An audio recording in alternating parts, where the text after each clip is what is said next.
razıyım açan gülümden. Yeter dikenim batmasın, yeter dikenim batmasın. Gece gündüz bu hizmetin, şefaatin, kerametin, senin olsun hoş sohbetin, yeter huzurum gitmesin. Gece gündüz bu hizmetin, şefaatin, kerametin, senin olsun hoş sohbetin, yeter huzurum gitmesin.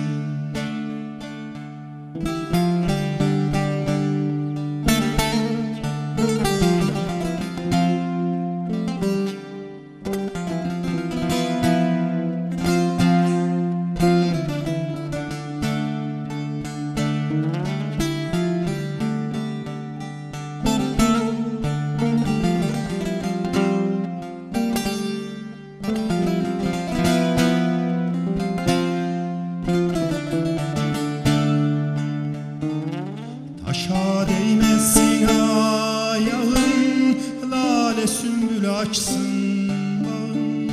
İstemem meteylediğin, yeter arkamdan atmasın, yeter arkamdan atmasın.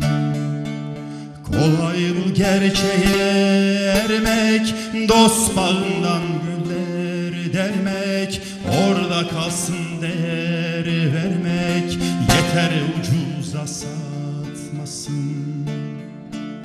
Kolay bu gerçeğe ermek, dost bağından güller dermek, orada kalsın değer vermek, yeter ucuza satmasın.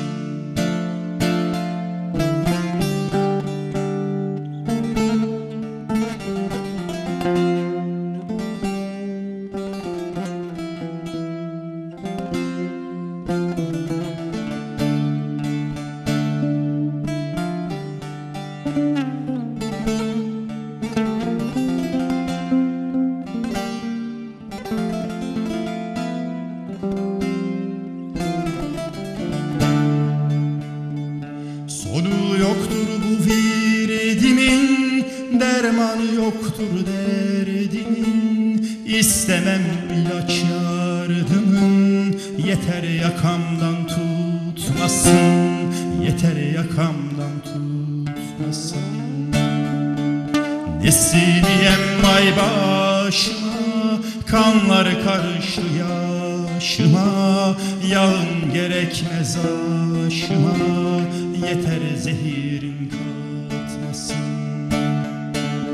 Nesimim ay başıma, kanlar karıştı yaşıma, yağın gerekmez aşıma, yeter zehirin katmasın.